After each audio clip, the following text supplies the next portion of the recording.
Ir tuomet pasidalinu savo skaidrėmis.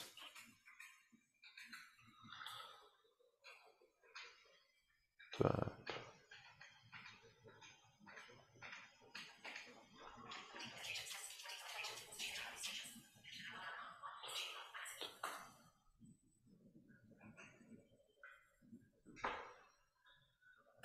Taip, gal galit pasakyti, ar skaidrės matosi? Matosi. Matosi. Puiku, taigi pradėkim. Tai iš tikrųjų gal aš dar keli žodžius paminėsiu apie save. Tai kaip ir Lina minėjo, aš dirbu Lietuvos aklų ir silpnaregių sąjungoje.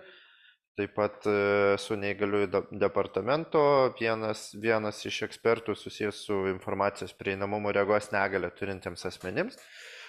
Pats esu neregys, tai savo darbe naudoju ekrano skaitimo programas ir ne tik darbe. Taigi ir šiandieninėse mokymuose aš noriu padaryti iš pat pradžių, jeigu tokį kaip mūsų planelį, ką mes per tas 1,5 valandos norėsiu papasakoti.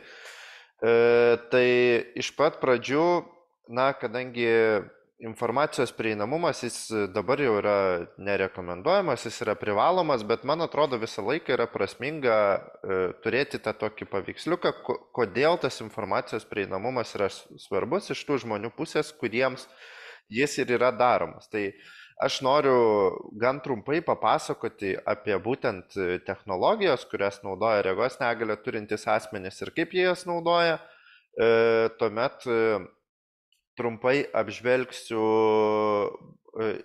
tokį įvadą į interneto prieinamumą, tai sakykime, kas aktualu interneto svetainėms. Ir jau tada mes perėsim prie labai praktinio tokio dalyko, kur papasakosiu, kaip reikia rengti prieinamus dokumentus. Atsiprašau. Tai kaip reikia rengti būtent prieinamus dokumentus, kaip tinkamai susitvarkyti savo elektroninį paštą ir panašius dalykus, parodysiu su pavyzdžiais. Ir jeigu spėsime, pasižiūrėsim pagal laiką, tai dar norėčiau trumpai pademonstruoti, kaip galima pasitikrinti tiek savo interneto svetainę, tiek, sakykime, kažkokį dokumentą, kurį mes parengėme, tiek elektroninio laiško šabloną, naudojant ekrano skaitimo programą. Tai nėra sudėtinga, tam reikalingi keli žingsniai, tai pabaigoje tiesiog norėsiu tai pademonstruoti ir, aišku, jeigu turėsite klausimų, tai galite rašyti savo klausimus į susirašinėjimo lauką arba tiesiog po būtent mano prezentacijos tiesiog galėsite paklausti įsijungę mikrofoną. Tai ką, tai ir pradėkime. Tai informacijos prieinamumas. Kodėl jis svarbus, būtent jeigu mes kalbame iš neregių perspektyvos. Iš mano, sakykime, gyvenimo patirties ir iš praktikos tenka išgirsti iš visuomenės, iš žmonių dažnai tokį, sakykime, mitą, kad jeigu kompiuteris ar telefonas yra prieinamas regos negalią turintiems asmenims, tai jeigu žmogus yra silpnaregis arba neregys, tai dažnai žmonės įsivaizduoja, kad tas telefonas arba kompiuteris būna prieinamas kažkaip labai apribotai, kad tai į jį tarsi galima įsidėkti programėlę ir tuomet, kai mes tą programėlę įsidėgiam, mūsų kompiuteris gali kažkokius apribotus veiksmus daryti. Tai dažnai žmonės įsivaizduoja, pavyzdžiui, kad balsu pasakius tekstą, kompiuteris gali inicijuoti paiešką, arba kad ten pasakius adresą gali įsijungti navigaciją, arba neregiui tada gali programėlė iškviesti, sakykime, pavėžėją arba taksi. Tai iš principo tai yra toks ne mitas, bet nelabai teisingas suvokimas, nes neregiui arba silpnaregiui kompiuteris yra prieinamas lygiai tiek pat, kiek jis yra prieinamas kiekvienam iš jūsų. Vadinasi, kad mes puikiai galime kurti dokumentus, mes galime puikiai naviguoti visą Windows aplinką, žiūrėti filmus, klausytis muzikos, naršyti internete, socialinėse tinkluose, mokytis, naudotis banko paslaugomis, apmokėti komunalinės paslaugas, elektroniniu paštu naudoti. Žodžiu, absoliučiai visi dalykai, kuriuos jūs darote su kompiuteriu, tuos pačius dalykus daro neregiai ir silpnaregiai. Skirtumas yra tik tame, jeigu mes kalbame ne apie silpnaregius, o apie neregius, tai kad jūs informaciją gaunate į savo kompiuterio ekraną, į monitorių, į nešiojamo kompiuterio ekraną, o neregys informaciją gauna ekrano skaitimo programos pagalba. Tai yra programa, kuri visą informaciją, kuri yra kompiuteriaus ekrane, monitoriuje, paverčia sintezuotų balsų ir per ausinės arba per garsiakalbius perteikia neregį. Tai va, sakykime, šiuo metu aš savo skaidrės taip pat skaitau, kad nepamesti minties, tai aš jas skaitau lygiai taip pat naudojant ekrano skaitimo programą. Ir dabar jūs matote dvi populiariausias ekrano skaitimo programas, kurios yra naudojamos pasaulyje, tai yra JAWS arba NVDA. Ir antros ekrano skaitimo programos mums šiandien dar reikės, jinai yra visiškai nemokama, ją galima laisvai susirasti internete, ją galima parsisiųsti.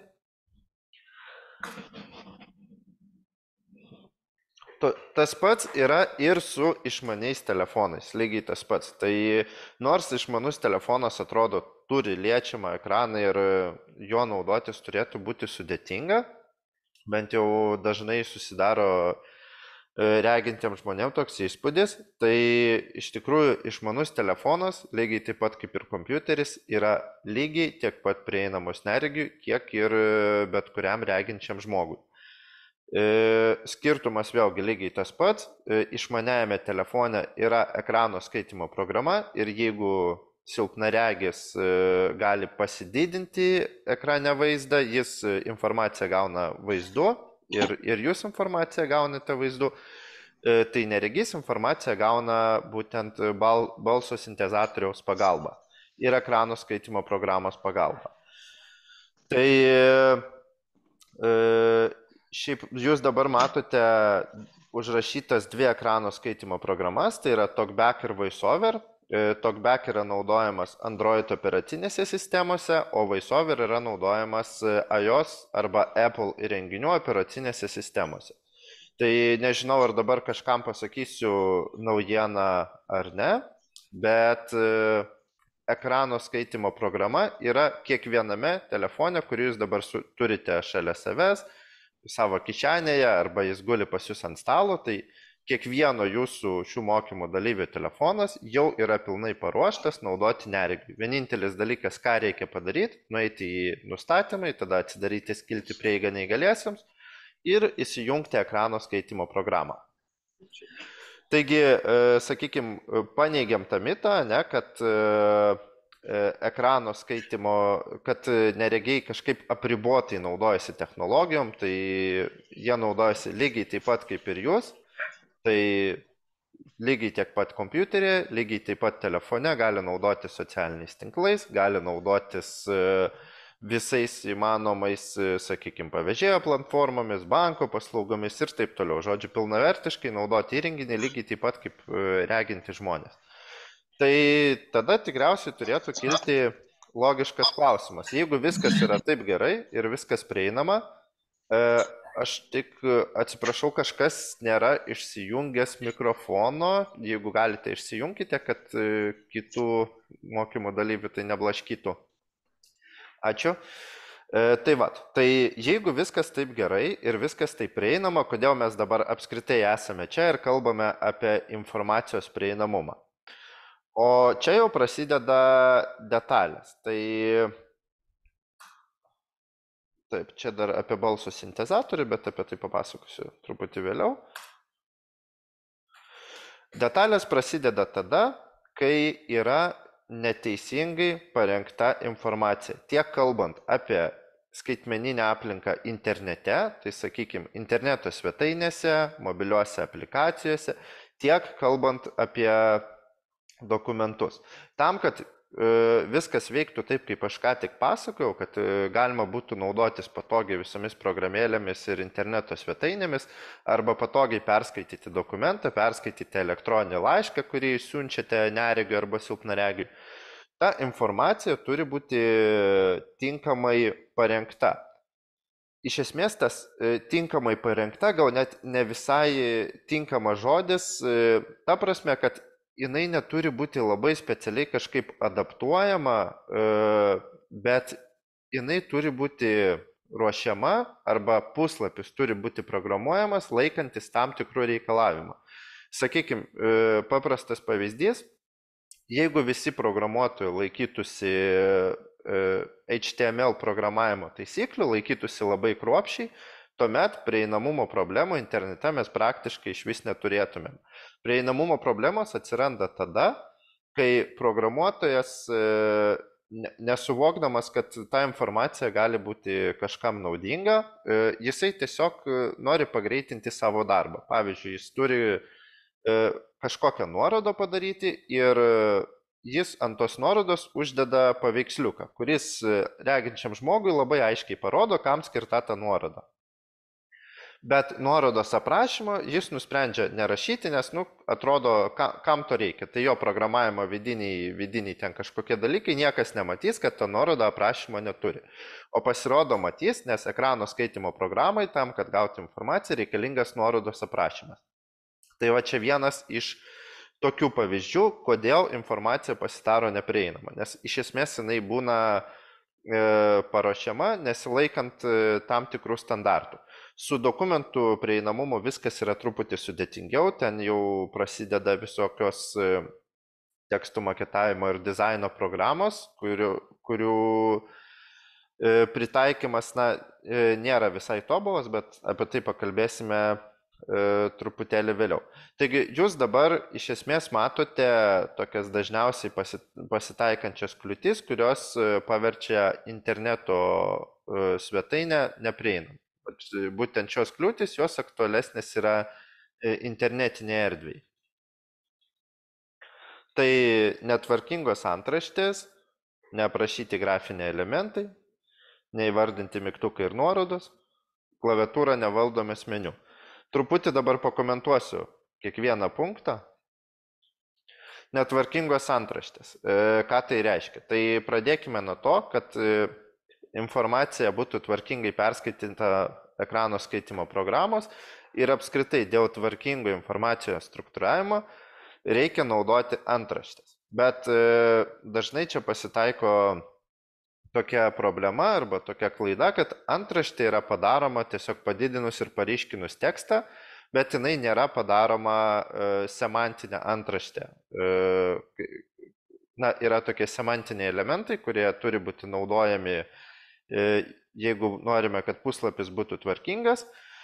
Ir kartais ta antraštė padaroma, sakykime, tiesiog vizualiai, bet ekrano skaitimo programa tuomet nemato, jog tai yra antraštė ir tai apsunkina neregiui navigavimo puslapyje. Taip pat antraštės turi 6 lygius, tai nuo H1 lygio iki H6 lygio. Tai jeigu mes norime tvarkingai struktūruoti informaciją, turi būti naudojamos antraštės, beje, jos tinka ne vien interneto svetainėse, bet ir rengiant dokumentus. Tai sakykime, jeigu mes rengiame PDF dokumentą, jeigu mes rengiame Word dokumentą, mes taip pat turėtumėm naudoti antraštės ir remtis tokią logiką, kad į H1, į pirmojo lygio antraštę turi būti talpinamas pagrindinis turinys ir toliau informacija struktūruojama pagal svarbą. Tai sakykime, jeigu pagrindinis turinys pas mus yra pirmojo lygio antraštė, tada, sakykime, antrojo lygio antraštė gali būti skyrius, trečiojo lygio antraštė gali būti to skyriaus kažkokie poskyriai ir taip toliau, iki 6 lygio. Atsiprašau. Visų 6 lygių naudoti tikrai nebūtina, dažniausiai yra naudojami pirmi 3 lygiai, bet antraštės naudoti reikia ir informaciją struktūruoti taip pat antraščių lygiais reikėtų. Neaprašyti grafiniai elementai. Ką tai reiškia? Tai tiek interneto svetainėse, tiek sakykime, jeigu mes talpiname į kokį nors PDF arba Wordinį dokumentą kokį nors grafinį paveiksliuką, mes turime naudoti alternatyvų tekstą, kad tą grafinį paveiksliuką apibūdinti. Nes ekrano skaitimo programa, jinai veikia tokiu principu, jinai gali suprasti, kad tam tikroje vietoje yra kažkoks grafinis elementas. Logotipas, paveikslėlis arba koks nors grafikas, bet kas jame pavaizduota, ekrano skaitimo programa suprasti negali. Todėl tai turi padaryti ją talpinantis programuotojas arba dokumentą ar svetainės turinį prižiūrintis žmogus. Atsiprašau.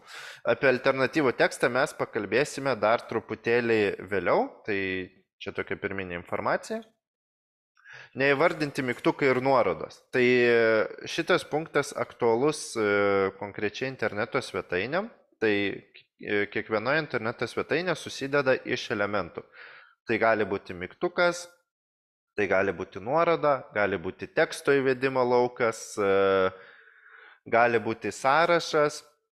Ir visus šitos elementus, kuriant puslapį, reikia tinkamai aprašyti. Tai sakykime, jeigu mes turime paieškos mygtuką, ant jo neužtenka uždėti vien padidinamo stiklo logotipą, dar reikia ir parašyti, kad tai yra paieškos mygtukas būtent vadinamame išvesties kode.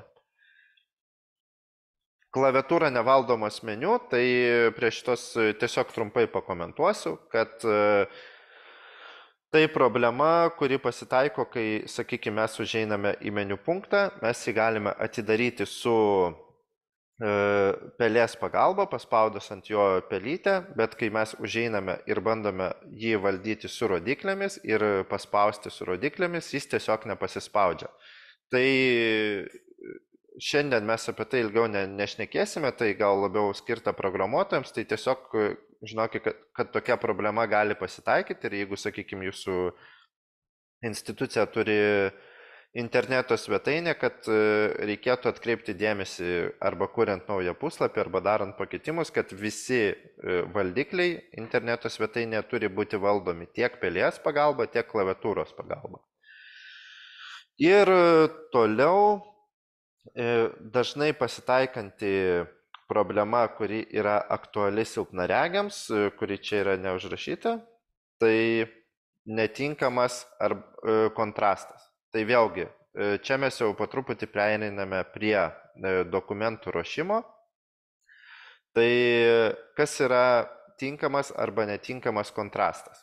Tai yra kontrastas tarp būtent atvaizduojamo teksto ir teksto fono, kuris matuojamas tokia skalė nuo 1 iki 21.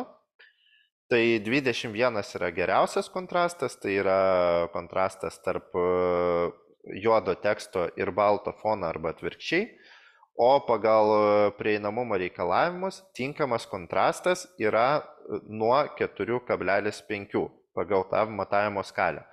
Kontrastą mes labai paprastai galime pasitikrinti. Internetą susivedę Color Contrast Checker į Google paiešką, yra daug kontrasto tikrinimo įrankių. Tai vat tiesiog kuriant kažkokį dokumentą, kuriant, sakykime, elektroninio pašto šabloną, taip pat reiktų atkreipti dėmesį, kad būtų tinkamas fono ir teksto kontrastas. Ir aišku, taip pat vengti rašyti tekstą ant kažkokių margų nuotraukų, ant vietų, kur yra daug skirtingų spalvų persipinę. Tai vat, sakykime, čia yra vienas pavyzdys audiosensorinės bibliotekos ieškojimai, kaip padaryti tinkantį kontrastą ir tuo pačiu suderinti kontrastą su dizainu. Tai vat matote 3 pavyzdžius, kur vienas pavyzdys yra blogas, kur tekstas matosi blogai, tada geresnis pavyzdys ir geriausias pavyzdys, kur pritemdyta tiesiog foninė nuotrauka ir tuomet tekstas matosi gerai. Kitas dalykas, į kurį svarbu kreipti dėmesį, kuriant prieinamą dokumentą arba, sakykime, elektroninio laiško šabloną, tai yra šriftai. Tai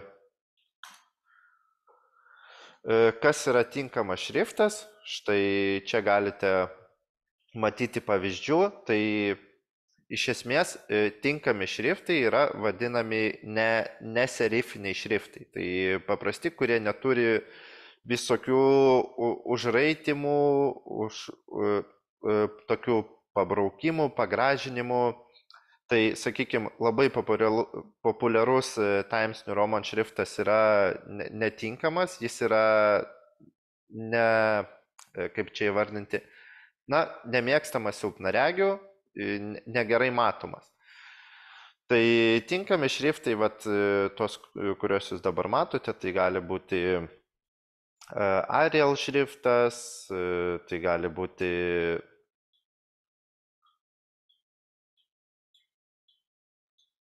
Tahoma šriftas ir visi, kuriuos matote čia. Aš jų pavadinimų taip viso atmintinai neatsimenu, tai dabar pasižiūrėjau. Taigi, vėlgi, kuriant prieinamą dokumentą, jeigu jūs norite, kad jis būtų ekrano skaitimo programai, tarp kitko šriftai labai didelės įtakos neturi. Ekrano skaitimo programa skaito daugmas visus šriftus gerai, bet jeigu mes norime, kad šriftas būtų patogiai matomas silpnaregiam, tai tuomet mes turėtumėm atsižvelgti ir parinkti tokį šriftą, kuris būtų matomas gerai visiems. Vėlgi reikėtų suvokti, kad šita informacija jinai aktuali ne vien silpnaregiam, nes vadinamus serifinius šriftus tai sunkiau bus įžiūrėti taip pat ir, sakykime, ir vyresnio amžiaus žmonėms, ir asmenims turintiems disleksiją, tai kategorija yra žmonių pakankamai didelė. Taip, dabar vėlgi kliūtis, čia jau kalbant labiau apie dokumentų prieinamumą, kokios gali iškilti kliūtis ir dėl ko dokumentas gali būti neprieinamas. Pirma ir labai dažnai pasitaikanti kliūtis, tai dokumentas su tekstu yra įkeliamas kaip paveikslėlis. Tai sakykime, mes į socialinį tinklą darome kažkokį įrašą, arba į savo svetainę norime greitai patalpinti informaciją, tai padarome screenshotą ir tiesiog tą tekstą patalpiname kaip screenshotą, kaip paveikslėlį. Tokį tekstą perskaityti neregiui yra labai sudėtinga, jeigu jis yra, sakykime, pažengęs vartotojas ir praktiškai neįmanoma, jeigu jis yra eilinis vartotojas. Dabartinės technologijos tam tikrais atvejais leidžia tą tekstą iš paveiksliuko, kaip mes vadinam, ištraukti, bet tai yra nepatogu, tą tekstą negalima koreguoti, negalima jo patogiai skaityti, todėl geriau šito nedaryti ir vengti. Lygiai tas pats yra su skanuotais dokumentais. Tai sakykime, jeigu mes turėjome kažkokį popierinį dokumentą, mes jį nuskanavome ir prisegėme prie laiško ir nusintėm. 90% atveju toks dokumentas bus neregiui neperskaitomas. Ar tai dokumentas, ar tai kažkoks, nežinau, prašymas, šablonas, bet kas. Šiuolaikiniai daugiafunkciniai skaneriai, jie turi vadinamą OCR funkciją, tai yra Optical Character Recognition arba optinis simbolių atpažinimas, bet 90% atveju net tie, kurie ir turi, neturi lietuviškų rašmenų bibliotekos. Tai vadinasi, kad net jeigu tekstas ir bus nuskanuotas, tai jisai neturės būtent lietuviško teksto ir kai jis bus atpažintas, tai vietoj iš R raidės bus parašyta S raidė arba bus apskritai parašytas koks nors hieroglifas, priklausomai nuo to, kaip yra sukonfigūruotas skeneris. Tai iš esmės reikėtų vengti talpinti tekstus kaip paveikslėlius, tai kai mes padarome, sakykime, screenshotą ir talpiname socialinį tinklą ar bet kur kitur, ar prisegame prie laiško, ir reikėtų vengti siūsti skanuoto tekstą. Jeigu jau taip atsitiko, kad apart skanuoto teksto mes kitos išeities neturime, tai tuomet jau iš anksto reikėtų pasirūpinti bent jau tą įrangą ir naudoti multifunkcinį skanerį, kuris turi būtent OCR varikliuką. Taip, struktūra atspindėti, naudojamas arba nenaudojamas arba netvarkingai naudojamas antraštės, tai vat, apie šitą jau truputėlį pasakoju. Matau, kad yra klausimas apie antraštės, pasižiūrėsim pabaigoje tuomet. Tai vėlgi pasikartosiu, reikia naudoti visur antraštės. Pirmojo lygio antraštė yra skirta atvaizduoti pagrindiniam turiniui. Na tai sakykime, kaip pavyzdys, ne? Jeigu mes turim interneto svetainę, atsidarome kokį nors puslapį ir kas mums aktualiausia atėjus į institucijos puslapį, į, nežinau, kažkokio mobiliojo ryšio, gal operatoriaus puslapį. Tikriausiai dažnai bus aktualu tam vartotojui, kuris ateina ne pirmą kartą, tai naujienos.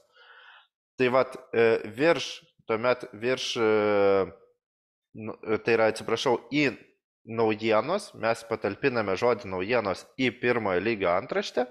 Ir tokiu atveju, kai neregys atsidarys puslapį, jis galės vienu mygtuko paspaudimu, aplenkiant visus meniu punktus, iš karto patekti į antraštę. Tuomet kiekvieną naujieną, kadangi pati antraštė naujienos yra pirmojo lygio, tuomet kiekvieną naujieną mes, pavyzdžiui, galime talpinti vėlgi į antraštę, tai ten įvyko toks renginys arba įvyko toks susitikimas. Taip. Kažką norėjai atsakyti? Čia tikriausiai ne mums.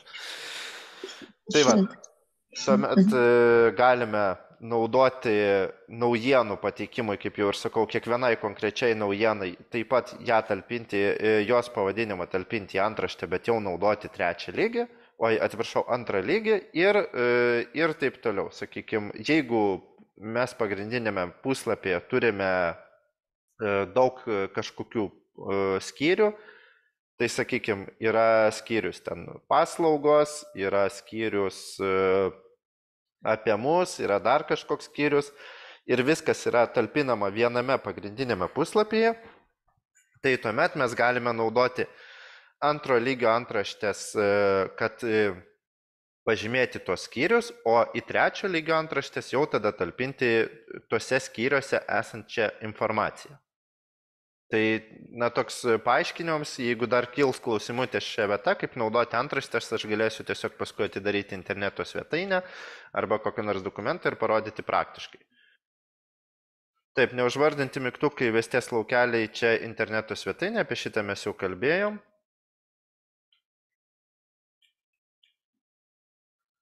Taip, ir neužtikrinama teisinga tabuliacija seka ir sumaišytas skaitimo eiliškumas. Tai kas tai yra? Tai kartais formatuojant dokumentą atsitinka taip, kad neteisingai jį suformatavus mes galime tiesiog padaryti taip, kad jis bus jums vizualiai gerai matomas, bet skaitant su ekrano skaitimo programa, dokumentas skaitysis netvarkingai. Tai gali būti, sakykime, pirmai perskaitama informacija kažkur iš dokumento vidurio, paskui iš dokumento viršaus ir panašiai. Šitoje vietoje labai konkrečios taisyklės, kaip tai sutvarkyti, dabar aš jums neįvardinsiu, nes labai priklauso nuo programos, su kuria yra formatuojamas tekstas. Tai tiesiog, jeigu bus kažkoks labai konkretus pavyzdys, čia dažniausiai taikoma PDF-ams, kurie yra daromi ne iš Wordinio dokumento, o kurie yra formatuojami su tam tikrom programom, pavyzdžiui, ten su InDesign kokia nors.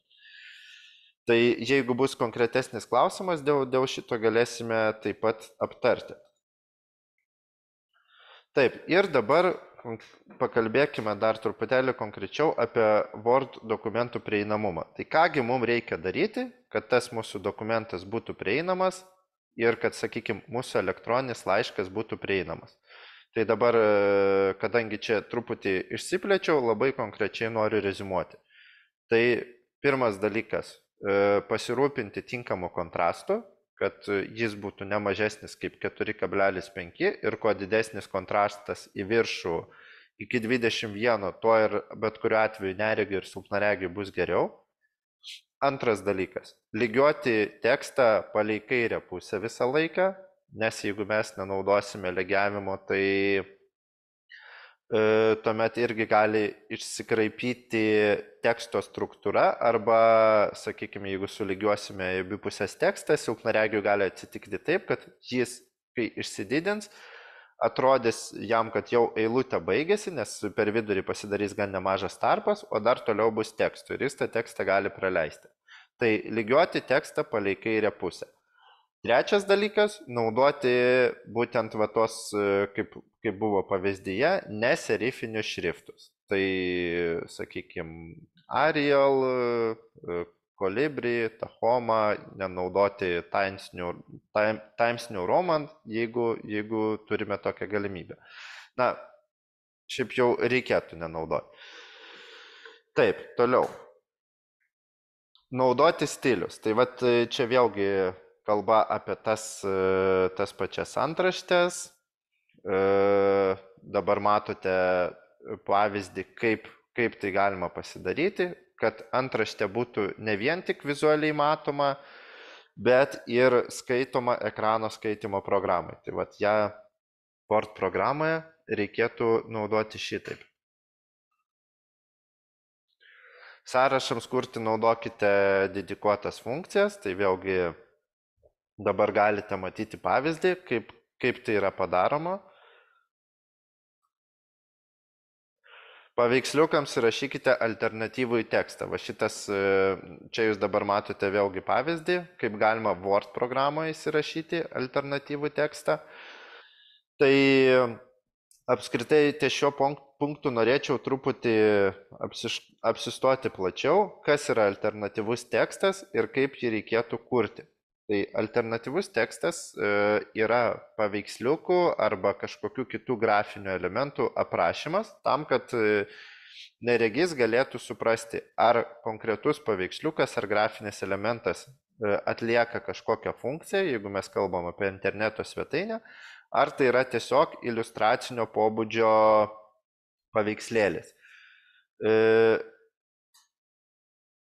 Štai, tai yra elementariausias alternatyvaus teksto pavyzdys, kad mes matome pavaizduotą katiną ir, sakykime, aš jau, kadangi mano skaidrės yra su alternatyvioju tekstu, tai aš galiu suprasti, kas toje nuotraukoje pavaizduota. Jeigu alternatyvaus teksto šitoje skaidrėje nebūtų, tai aš dabar atsidaręs šitą skaidrę išgirščiau tik, kad tai yra image graphic, tai vadinasi, kad tai yra grafinis elementas, bet kas jame pavaizduota, man būtų visiškai neaišku. Kaip reikėtų naudoti alternatyvų į tekstą? Tai čia vienas iš pavyzdžių, bet įsivaizduokite, jeigu jūs turite savo, sakykime, svetainę arba jūsų dokumentuose naudojama daug paveikslėlių. Ir tuomet juos aprašyti užtruktų laiko. Net ir tokį paprastą tekstą neparašyti, kad ten tokio kilimo guli ryžas katinas, tai vėlgi užtrunka laiko. Jeigu jūs naudojate paveikslėlius tik kaip puošybos elementą, tai, sakykime, jūs į svetainę talpinate naujieną ir pridedate kažkokią nuotrauką, bet jinai papildomos informacinės vertės neturi. Tuomet mes galime naudoti visiškai šabloninį alternatyvų tekstą. Tai pavyzdžiui, įrašyti, kad prie kiekvieno grafinio elemento parašyti prie kiekvienos naujieną iliustruojantį nuotrauką. Ir jau tokio alternatyvaus teksto pakaks, kad neregys galėtų suvokti, kad čia tiesiog yra pavaizduota iliustracija prie naujienos ir jokios informacijos jisai nepraleidžia. Tuomet, jeigu mes norime vis dėlto nuotrauką aprašyti, sakykime, norime suteikti ir turime galimybę suteikti daugiau informacijos arba tiesiog yra poreikis nusiųsti neregiui nuotrauką, tai pats alternatyvus tekstas, tai nereikia suprasti, kad mes turime pasakyti visiškai viską. Pavyzdžiui, jeigu mes ten siunčiame nuotrauką, yra jūros kažkoks peizažas, stovi žmogus ir mes rašome į alternatyvų tekstą, kad ten kairėje pusėje fone matosi laivas su baltomis būrėmis, o prieky stovi žmogus apsirengęs taip. Ne, alternatyvus tekstas turi būti trumpas ir informatyvus. Geriausiai, kaip čia pavaizduota, tai yra, sakykime, viena frazė arba, gali būti ten vienas ilgesnis sakinys ir mes pertikime pagrindinę mintį. Tai, sakykime, jeigu mes turime kažkokią nuotrauką, tai gali tekstas skambėti taip, kad jūros peizažo fone stovi mergina, arba ten stovi mergina su nuo saulės akiniais. Priklausomai nuo to, mums reikia visą laiką fokusuotis į tą dalyką, ką mes norime tą nuotrauką pasakyti. Tai alternatyviojo tekstu mes neaprašome viso absoliučiai vaizdo, kurį mes matome, mes iš esmės turim perteikti pagrindinę mintį. Kitas dalykas, kai mes rašome alternatyvų tekstą, jeigu tai yra nuotrauka, turinti kažkokią informacinę vertę. Ir va čia labai svarbu nesupainioti, kada mes galime naudoti šabloninį tekstą arba kada galime tiesiog naudoti paprastą ir kai mums reikia perteikti informaciją. Tai pasitaiko gan nedažnai, bet įsivaizduokite situaciją, jeigu yra parašytas straipsnis apie eismo įvykį ir straipsniuje yra toks sakinys. Pažvelgus į nuotrauką, eismo įvykio kaltininkas iš karto pasidaro aiškus. Ir tuomet yra pateikta nuotrauka. Tai va, jeigu mes neturime informacijos alternatyvios pateiktos tekstu, tai tuomet tą nuotrauką mes turime aprašyti taip, kad būtų aišku, ką norėjo pasakyti autorius. Tai sakykime, ten galėtų būti nuotrauka, su tokiu alternatyviuoju tekstu, kad dvi susidūrusios mašinos ties vieta, kurioje draudžiama lenkti ir viena mašina išvažiavusi ir ten, pavyzdžiui, raudonas Opelis išvažiavusi prieš priešinę eismo juostą. Tai tuomet mes jau suteiksime informaciją, kad būtent tas raudonas Opelis tikriausiai yra avarijos kaltininkas ir tokiu atveju mes perduosime informaciją, ką norėjo pasakyti autorius. Tai vėlgi, kadangi čia daug suplaukiau vieną, pasikartosiu, jeigu mes turime šabloninį kažkokį iliustracinį paveiksliuką, naujienai ar dar kažkam, tai tuomet mes galime naudoti šabloninį alternatyvų tekstą, pavyzdžiui, naujieną iliustruojantį nuotrauką. Jeigu mes norime perteikti kažkokią mintį, mes galime panaudoti tokį panašų aprašą kaip šiame pavyzdyje, kad tekstas turi būti informatyvus ir perteikti pagrindinę mintį. Ir jeigu tai yra nuotrauka, kuri neturi alternatyvios informacijos, kurios nėra tekste, tai tada tos nuotraukas alternatyvus tekstas turi labai aiškiai nurodyti, kas norėtų pasakyti tą nuotrauką.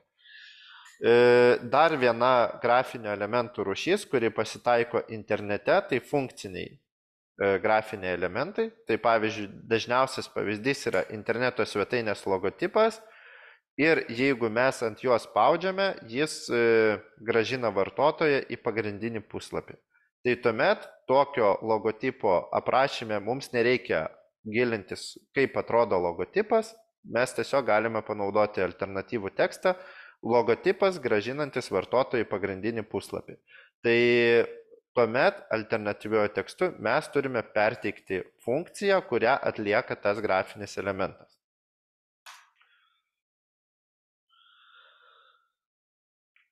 Taip, dar vienas štai svarbus kriterijus, rengiant dokumentus, rengiant elektroninį laišką, nenaudoti įterpimo teksto laukų, kaip pavaizduota čia. Tai užbrauktas tas dalykas, kurio negalime naudoti, tai vadinami textbox. Kodėl mes jų neturėtumėm naudoti? Todėl, kad jie yra sunkiai, tai yra, atsiprašau, jie yra lygiai taip pat neskaitomi ekrano skaitimo programų. Tai jeigu mes informaciją talpinsime, jeigu mes tekstą talpinsime naudojant textbox, jį labai lengva formatuoti ir aš suprantu, kodėl žmonės jį naudoja.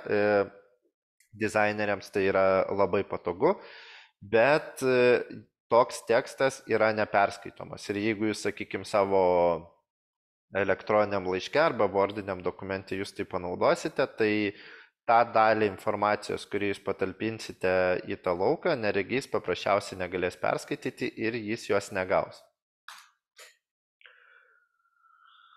Štai čia dabar galite pamatyti vordinis dokumentas, kai mes jį parengėme, mes galime panaudoti jame integruotą funkciją, tai tikrinimas neįgaliesiems. Štai dabar galite pamatyti, kaip ją galime pasinaudoti.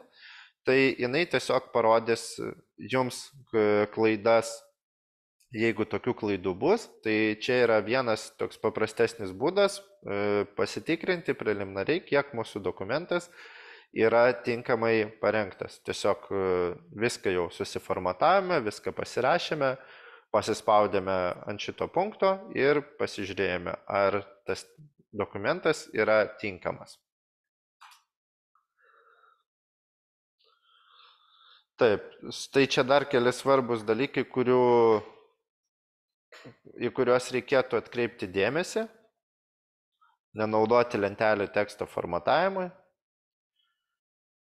vengti tekstą formatuoti įterpiant tuščias eilutės, tabuliatorių ženklą, vietoj kelių enter naudoti pastraipas formatavimo įrankius.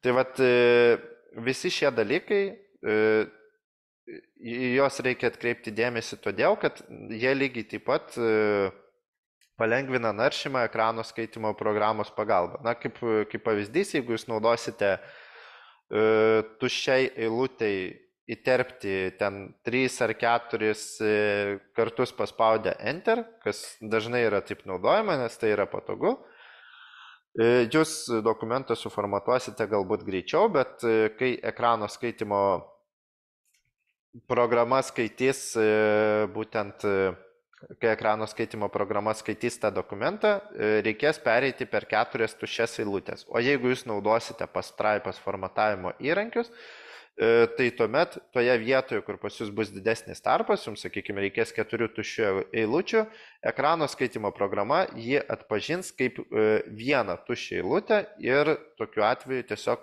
pagreitės dokumento skaitimas.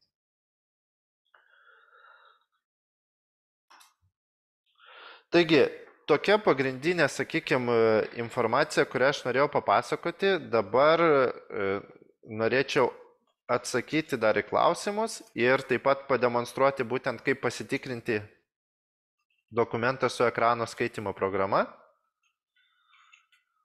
Taip, aš mačiau, yra keli klausimai mūsų susirašinėjime, tuoj bandau jas susirasti. Gal kažkas dar nori tiesiog užduoti, įsijungus mikrofoną užduoti klausimą?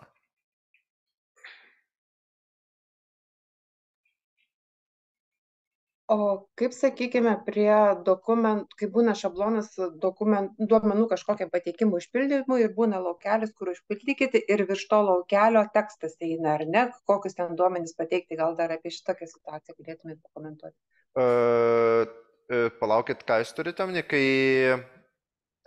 Aišku, aktualiausia tai pačiose sistemose, bet jeigu kalbate apie dokumentą, taip pat ir kokiam vordiniam dokumente būna, kad pažymėtas laukelis, kur tu turi užpildyti duomenys, ar ne? Supratau.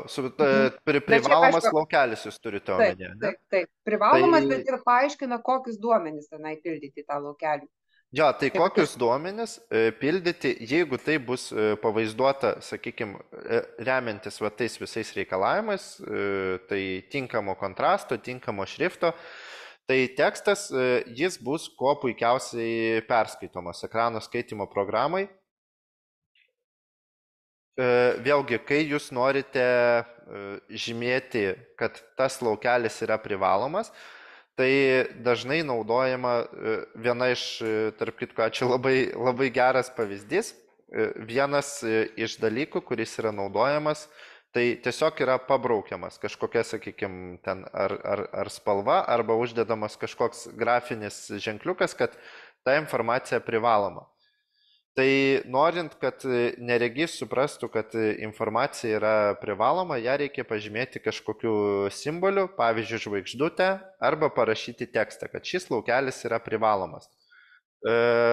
Interneto formose, čia vėlgi jau truputį programavimo dalykai prasideda, tai net yra įrankiai, tai vadinamas ARIA standartas, kuris leidžia tam tikrus dalykus perteikti vieną ekrano skaitimo programai, bet jie paprastam vartotojui lieka nematomi. Tai vat naudojant tos ARIA atributus vadinamus, galima pavyzdžiui nurodyti ekrano skaitimo programai, kad jinai perskaitytų, jog teksto įvedimo laukelis yra privalomas. Tai, bet čia jau, sakykime, kai mes kūrėme formos, čia gal ne šiai dienai tiek aktualu, bet atsakant į klausimą, jeigu jūs norite parodyti, kad laukelis yra privalomas, tai, sakykime, galima jį žvaigždutę pažymėti arba parašyti tekstą, kad šis teksto įvedimo laukas yra privalomas. O dėl aprašyto teksto, tai sakau, jeigu jis bus tinkamai suformatuotas, jeigu bus tinkamo šrifto ir, kas labai svarbu, patalpintas nenaudojant tą vadinamą textbox, tai tuomet viskas bus gerai. Ekrano skaitimo programa jį kuo puikiausiai perskaitys.